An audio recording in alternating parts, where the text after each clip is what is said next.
Harap sa unang pagkakataon ng mga kandidato sa Maguindanao del Norte at Maguindanao del Sur, may isang linggo bago mag-umpisa ang kampanya sa lokal na posisyon para sa Bilang Pilipino 2025. Kasama rin dito sina Comelec Chairman George Garcia, PNP Chief Romel Marbil, maging ilang leader ng AFP at BARM.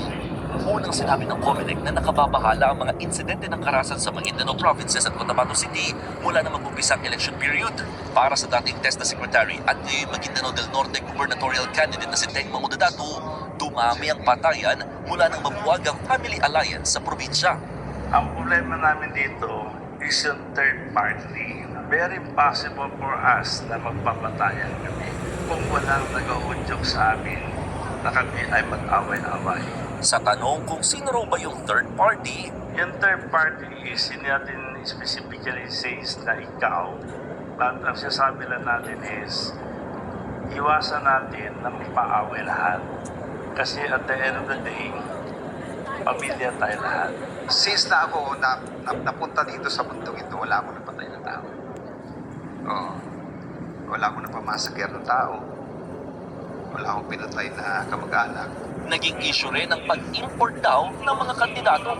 Ang bawat munisipyo, yung bawat kandidato, whether ikaw po ay nasa oposisyon o nasa administrasyon, as long na walang import, ibig sabihin, import na galing sa ibang lugar at tumayo, no?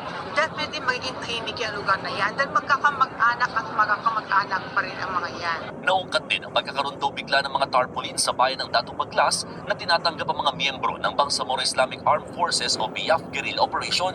Meaning, kung may tarpaulin dyan, may mga armas dyan ng ating BIAF. Nagkakabahala. Maraming mga tao doon na natatakot. Inutos na ng Comelec na tanggalin ang lahat ng mga tarpaulin o signage na wala namang kinalaman sa halalan para makabawas nila sa tensyon.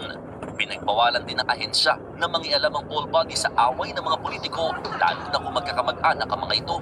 Pagka po kasi nag-aaway-away ang miyembro ng pamilya, hanggat maaari out muna yung mga law enforcement authorities. The problem will have to be resolved within the family. Payo ng Comelec, magsilbing mediator ang pamunuan ng BARM sa pagitan ng magkabilang kampo. Pero pangamba ng ilang kandidato, may sariling political party mismo ang BARM government. Dihado kami. Kasi lahat ng transaction namin, even though we request security, dadaan pa kami sa MILG. Kung di aprobahan, dahil tunggali kami ng kanilang party. Sa ngayon, maraming lugar pa rin sa probinsyang nasa ilalim ng red category bilang areas of concern. Nagbabala ang all body na handa pa rin nila sa ilalim sa Comelec control ang anumang lugar dito sa BARM oras sa magpatuloy daw ang mga insidente ng karahasan. Bagay na mahihirapan daw ang kilos ng bawat isa lalo't mas darami ang checkpoint at siguradong mag-iigpit ang seguridad sa lugar.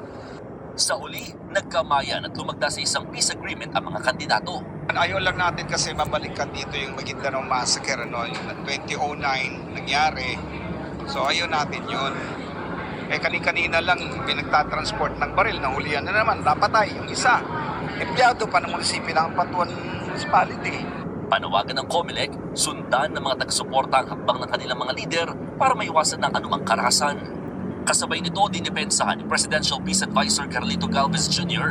ang pagkakatalaga kay dating Maguindanao del Norte Abdul Rauf Makakua bilang Interim Chief Minister ng BARM Government. Ito ay matapos kumalat ang isang liham na nagsasabing hindi kinikilala ng MILF ang naturang appointment. I think yung letter na sinasabi nila na yun ang ng Central Committee, wala pong pirma si former Chief Minister, Chairman ng MILF. Kasi questionable po din yun. Kinausap din namin yung mga base commander, wala rin po silang pinag-usapan ng ganoon. Nangako naman si Makakua na magiging patas sa BARM lalo ngayong panahon ng eleksyon. Talagang magiging impartial tayo because all of us are Muslim, all of us are magkakapatid. Ako, Simon Gualvez, para sa One Beat.